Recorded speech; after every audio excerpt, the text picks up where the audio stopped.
to Maths 420, and this is the third part of chapter 1. Okay, so you already know what it's all about, and we're going to go straight into the first lemma that you will need for what we call the Maschke theorem. Now, the lemma says that if you happen to have this matrix A, and it's a representation of this form, okay, that T inverse AX T is going to give you this matrix on the grounds that you have T to be equal to this matrix. Okay, so only when this T is like this, then this relationship will be true of T inverse T and T inverse AX T. Okay. Now, what is T? You know, T is a non-singular matrix. It's going to be fixed, okay, a fixed one, and its coefficients are taken from the field K. Okay, so how do we prove this? We want to show that if we happen to have this matrix and we happen to have this multiplication will give us this. So basically, you're going to be multiplying a 2 by 2 matrix, right? So you will need what together? We have T, we have AX, we don't have T inverse, so we need to find T inverse. So we have AX already. We know what T is because we're assuming it to be that, and based on this we can find T inverse. Okay, so that's how we got the value. So we've gotten all that we need. All we do now is just your simple matrix multiplication for a 2 by 2. I've given you a small screenshot of it here in this box here to remind you of what we do with the 2 by 2. So for the 2 by 2, basically you multiply. I'd like you to pause this video and verify that this first product of T inverse AX, which is what you see up here, will give you this. So verify, pause the video, and check that you got the same answer as I did. Now I haven't gotten T inverse AX seat here, which is this value here. I'm sure you can see that there's the same thing with this and this. I've brought in T, and this is our value of T. We know what T is, we were given in the first place. So you multiply them again. Sorry, that's not supposed to happen on the screen. Okay. So if you multiply them again, what do you get? So you can pause the video and verify that the final multiplication will be this. Okay. So we have exactly what it claims that if we happen to have. So the claim is that if you happen to have matrix representation of the form this, and this is our T, then you get this multiplication. And so far so good, you've seen that to be true of our multiplication of the 2 by 2 matrix. That's at lemma 1. Lemma 2 says that if you happen to have AX to be a representation, and you have the induced representation BX, which is of this form, okay, where T is a fixed non-singular matrix with coefficients in K, then this equation will hold in terms of Q, where Q is supposed to be this. If we assume Q to be this value here, okay, so let's see if that is true.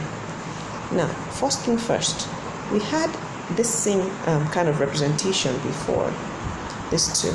And when we did it, we got these values. If you check your previous videos, you will see that we got these 3 values previously, and you did that as an exercise in class thus far. Okay, so with that, the third identity is what we're interested in, because somehow we happen to have EY, CY inverse, and the term that seems to have so many of those is this very third one. So we're interested in this third one. Okay, so for the third one, we simply multiply the third equation by CY inverse, since we don't have that in our Q suggested Q value, and so you multiply through on your left hand side, on your right hand side by CY inverse. You can see that. So first we remember one of our results, and then we take the third result and multiply by CY inverse on the right hand side. Okay, right hand side. Having multiplied, we pick out this particular term because we need to simplify it. It seems to be the one that has something with CC. Can you see CY inverse? These terms don't have anything, but this particular middle term, or immediately after the equal to sign, this term here, you can see that this will go to identity. Okay, so this particular equation now becomes EX because this term goes to identity. We have EX dx EY CY inverse, and this is the reason why. Okay, it goes to identity, and we've shown you how to get it. Remember, we already saw that CXY is the same thing as CXCY, and if that is the case, this goes to identity, and we know that A of 1 is our identity matrix, which is what I asked you in the class, if you recall. Okay. So with that, we've seen that having multiplied on your right hand side by CY inverse, the third equation, and simplifying, you will get this term, right? Okay, so let's move on. Now, having done that, our terms, if you look at the terms of our equation, there's this product of xy, there's y inverse, there's x, there's y inverse. So we want to make it simplified so that it's not making too much noise. And in order to make it not to make noise, we'll fix our x values.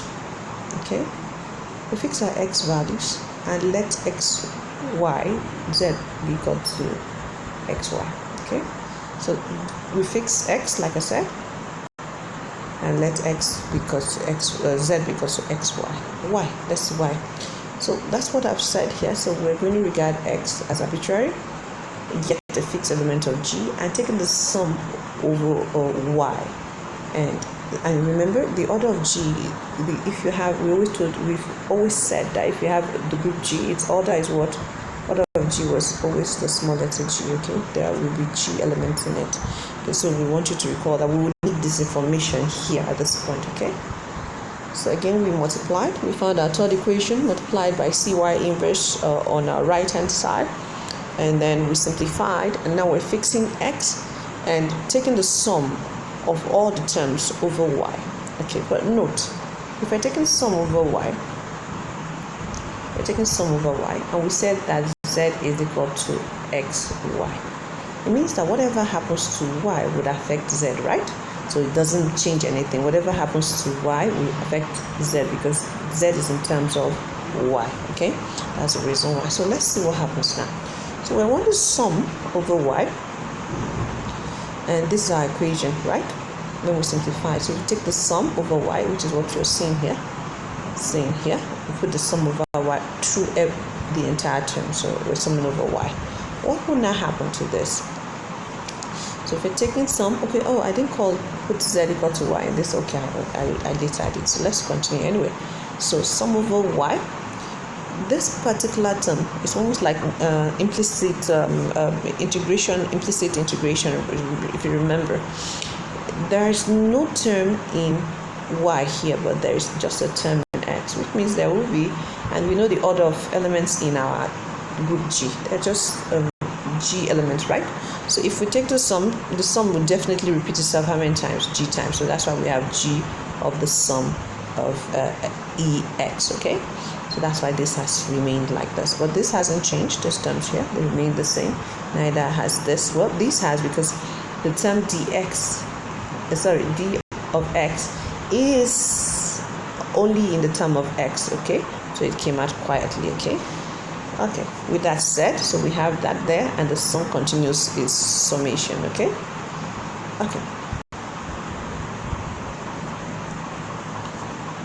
So we took the sum over y. We note the sum would definitely have g of its type, and in this case the sum just shifts forward to this point here because this term is dx, and so the dx came out. So that's how we arrived at this equation here, okay? So now, like I was saying, the terms are in varying values, xy, y inverse is x, so we just simply let z be equal to xy. So if z is equal to xy, we need to make y to this formula, right? So that we can get terms all in terms of z, right? So y would definitely be x inverse z. So you can just simplify or pause the video and verify that what I've written here tallies with what you would get on a normal day. Okay, so sum is over y, remember, and so it also wouldn't make much difference over z. So this equation here, see it here, right here. How did it become that? So wherever we see xy, so this one here, I think that's what I simplified here, right? Xy, there's z there, right? And y inverse now is simply this value here. So that's why I plugged it in here. Okay, so this is what we have here, right?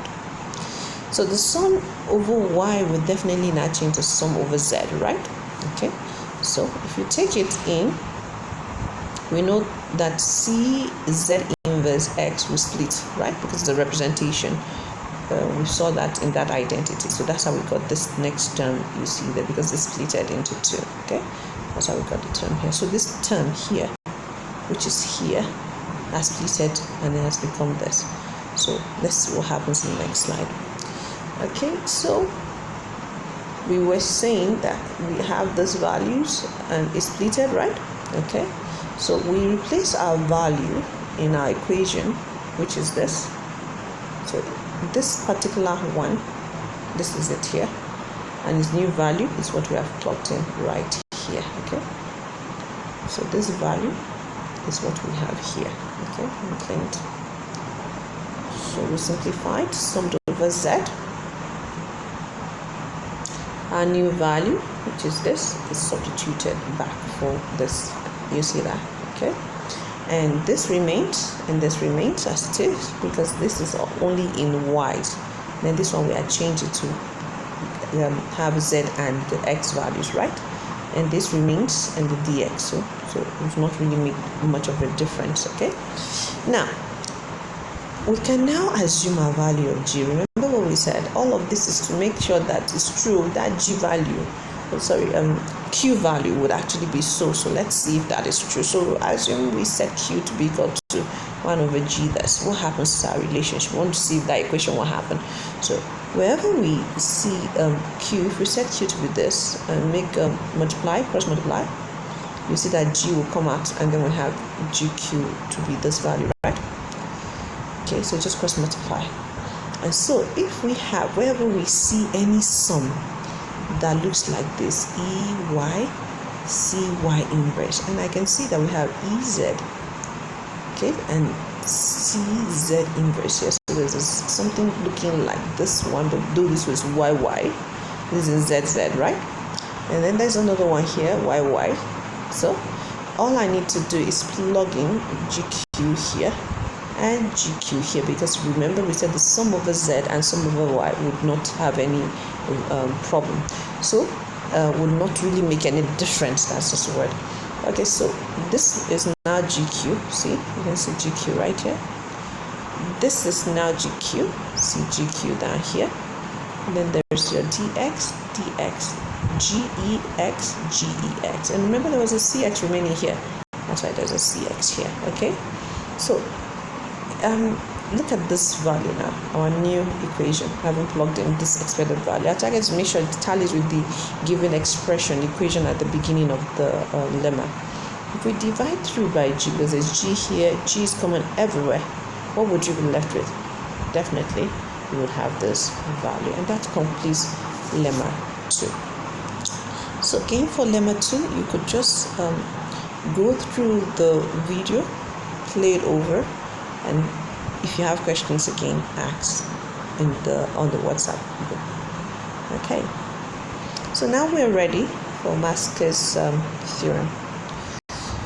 It states that, so you should be able to state it. It's actually theorem 1.15. So it's, let G be a finite group. So if you're told to state and prove Maschke's theorem, you needed to know lemma 1, lemma 2, and be able to state this theorem and prove it in line with lemma 1 and 2. Okay, so Maschke's theorem says let G be a finite group, which means you can count it, and it has order G, which means there are G elements, and K a field whose characteristics is either 0 or else is prime to G. Don't worry, we will learn about characteristics in chapter 2, but for now, just take it as one of the things you need to know. We wouldn't be using the characteristics in its proof for now, okay? Now it says suppose that AX is a matrix representation of a group over K such that AX is equivalent to this matrix. Now we should show that AX is actually equivalent to a diagonal matrix of this form. Okay, that is, we should show that AX of this form is actually same, would also be related to something or equivalent to this particular one, diagonal matrix, because you can see the other entries are 0, just like we learned in class. Okay, so we should be able to state it and be able to prove it. Know lemma 1 and lemma 2. Okay, so back to our proof now. So we have this relationship, and we want to show that AX is equivalent to the diagonal matrix of this form. Okay, so what do? So let's go on.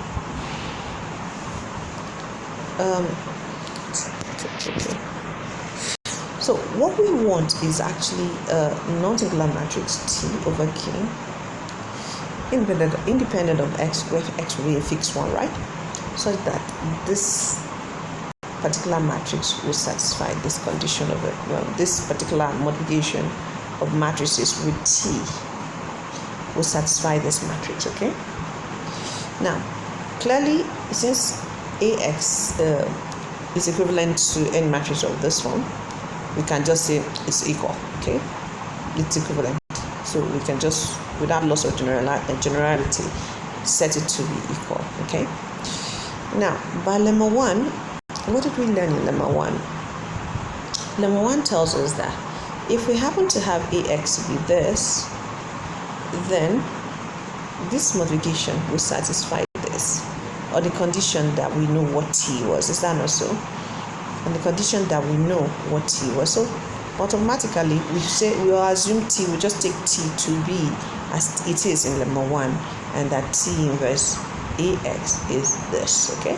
What did we say we're looking for? We said we were looking for this kind of product that will satisfy this equation. And from lemma 1, we have this relationship. So we have two values for Tx, this one and this one. So all we do is just equate the two, right? So you equate the two of them. It's first the one from lemma 1 and the one we are wanting to prove that it will satisfy. And what do you get? So it means that my Cx is Cx. Remember, equality of two matrices, okay? 0 maintains its location, and dx is still dx. But then see what happens here. This particular value is equal to what? 0. That's how we got this one here, okay? So let me clean the screen. So we can all see that this particular entry is 0. Every other thing remains the same, so this satisfies this condition equal to 0. So if we simplify it, okay, collecting the terms in such a way that it looks like what we had gotten before in lemma 2, you'll see that this equation, just rearranging it without letting the minus affect us, which means you just flip it over to the side. Okay, just flip the minus term to the other side of the equation, you get this. Well, this will be true on the condition that we know Q, right? But we know what Q is from lemma 2, is that not so? So we know what Q is, and thus by lemma 2, this equation is satisfied. And that's also the proof of Maschke's theorem, okay? The next theorem, you will need to know how to state. In fact, I've written it as a question here, or typed it as a question here, is Theorem 1.17. It says, state without proof the matrix form of Schur's lemma. We should be able to state this by heart. It says, let AX, BX be two irreducible representation over K of a group. And suppose there exists T, a constant matrix with coefficient in K, such that this relationship holds. That is, T, the product of T times the representation AX is same as the product of AX times the representation AX times T itself, okay, for all X in T. If this happens, such that this happens, then either two of these results will hold. One, either T is equal to 0, that's our constant matrix will be equal to 0, or T is non-singular, And if it is non-singular, then you have this relationship that the AX is same as T inverse AX T.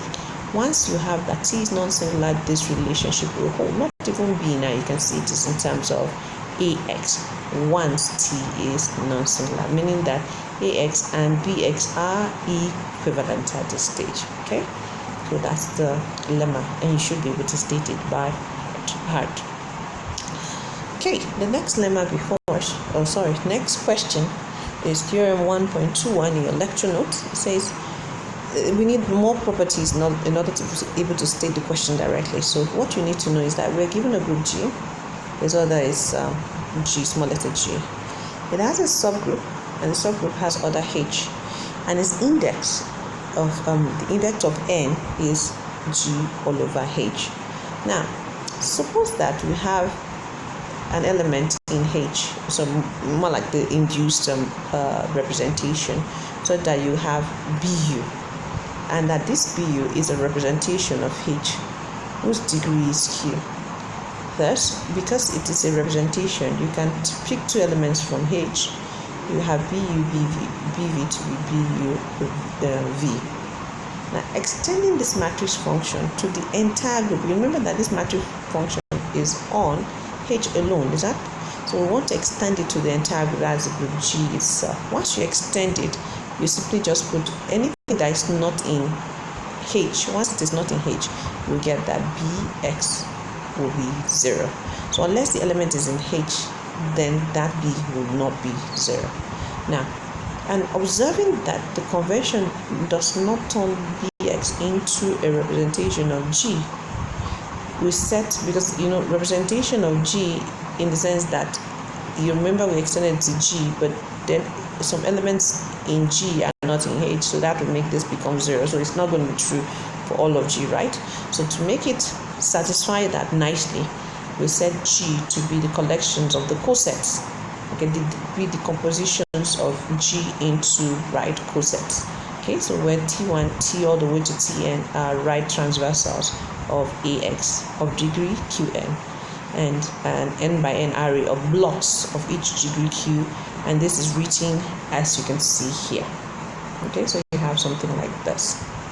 Okay, note the relationship, because it doesn't extend to the entire group. We have brought in transversals and ensured that we can write the the group G in terms of its cosets, a H. Okay, so in short form, this will be written this way. Okay, now if we've written this way, we're told to show that this new relationship, that it is a representation of our group G. So how do we do that? It means we need to show this holds, okay? But for a new terms of this form. So what do we do? So solution.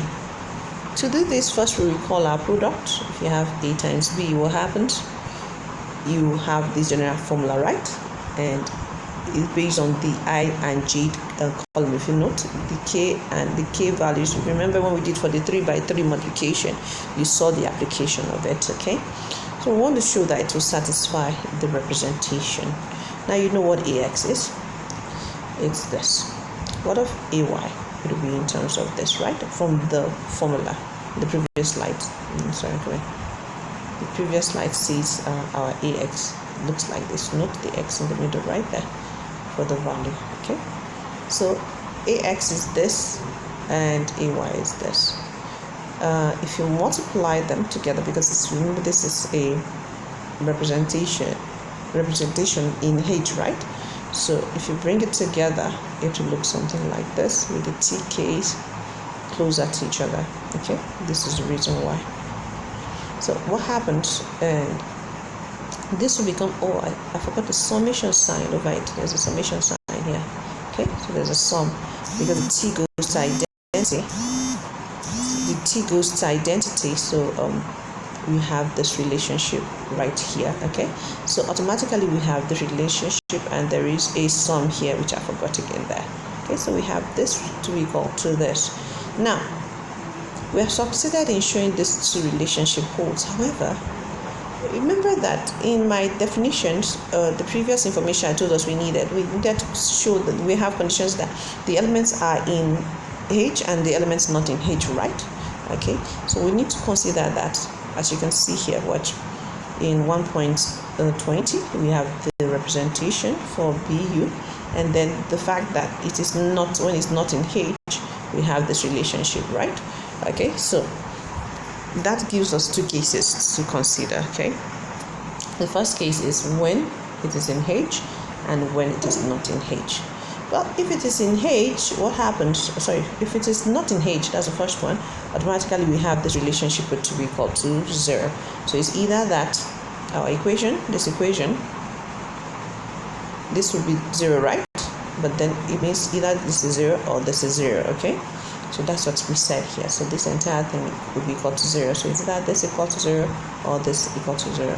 Because if it isn't, it will contradict our condition for 1.20a and 1.20b. Okay. The next case. So the next case is if it is in H. So if it is in H, we just simply consider the cosets, right? Because that was what we did in order to extend it to the entire G, the group G. So we set it to be V. But then note this. Because they are cosets, it's just possible, it just has to be that one of them is in exactly one coset. It can't be more than one. Supposing it is in this particular coset, so all you do is just if you multiply both sides of this our relationship by CS inverse, you get what we have here. Okay, so we want to set U to be this particular element here. So what if we don't have there's another coset with R not equal to S? It means that definitely that term, when it is not equal to S, it's not in H. Meaning that this goes to 0, right? Which is what we said. If it's not in H, it goes to 0. So it means that the only terms that would be left will be terms that are non-zero, right? They are the ones that are in exactly H itself. So therefore, this relationship will satisfy this, okay, with only terms that are equal to 0, because equal to S. Because if they're not in S, they go to 0. And with that, we complete the proof of the Maschke's we have Lemma 1.17 now. We'll not mix the lemmas up. Let's see. Theorem 1.21. That completes the theorem, the proof of the theorem. Okay. With that, we concluded the video for the third video for chapter 1, and that will be all to chapter 1. Thank you.